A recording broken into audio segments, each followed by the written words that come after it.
It is deeply humbling to be here today in this incredibly special place in the world. Mr. Prime Minister, it's great to see you again.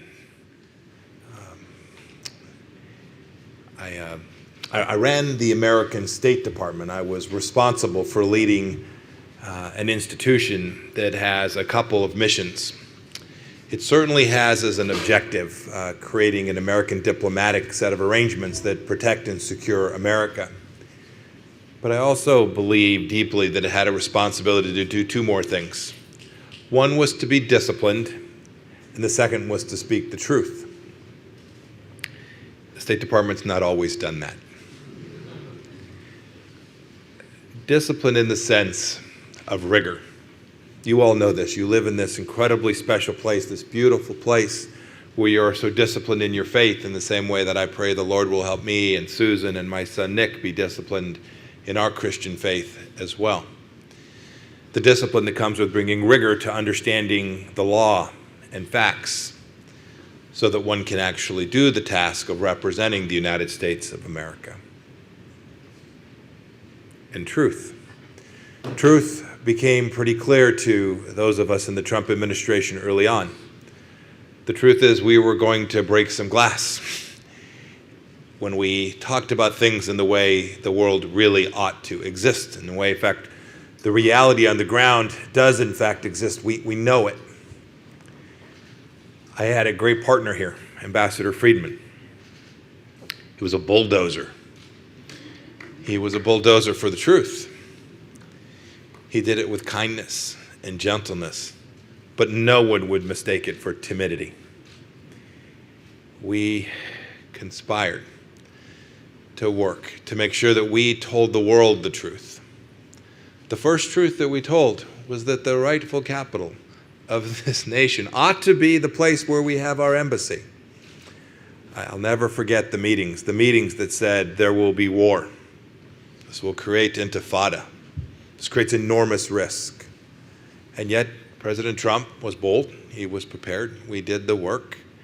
And we made the simple, truthful statement and moved our embassy to the rightful capital of the Jewish homeland.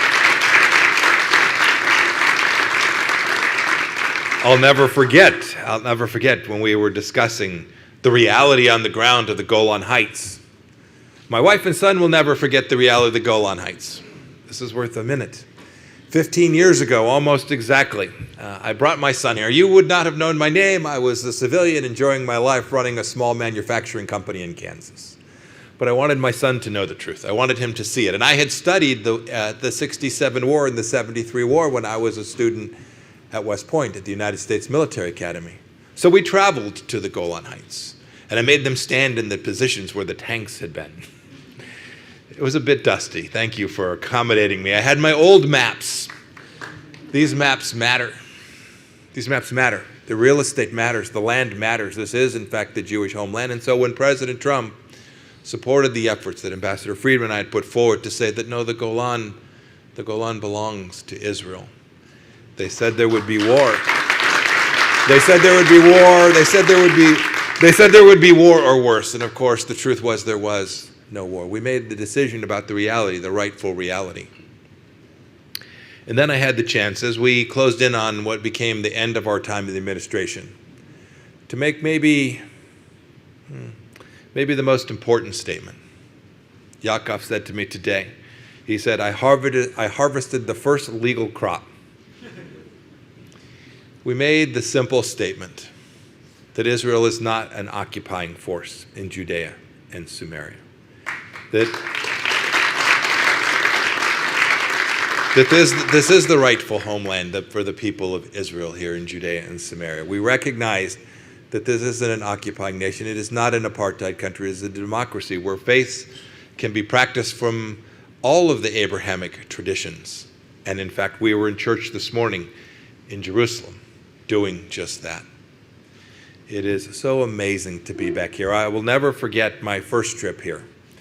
My first trip here, there were protesters not too far from where we were standing. Perhaps some of them are back today. But what they are protesting is a falsehood. What they are protesting is a fantasy. Because we know the reality of this place. We know its history. you all work diligently every day to be good citizens of this place, to treat every human being with the dignity that they deserve because of the fact that they are made in the image of our God. We want good things for all of these people. But we know too, we know the special history of Judea and Samaria. We know that in the end we cannot have a nation divided in Israel. The Lord will bring us this. I want to thank you all for coming out to be with me here today to this very unique, wonderful winery. I never dreamed I would have my name on a bottle of wine. And I thought that if it ever happened, it would come from my grandparents' home in Abruzzo, not from this historic, amazing, biblically centered place. Bless all of you for being with me today. Bless the work that you do here. May the Lord continue to watch over Judea and Samaria and all of Israel, and may God continue to bless each and every one of you. May the Lord be with you. Thank you.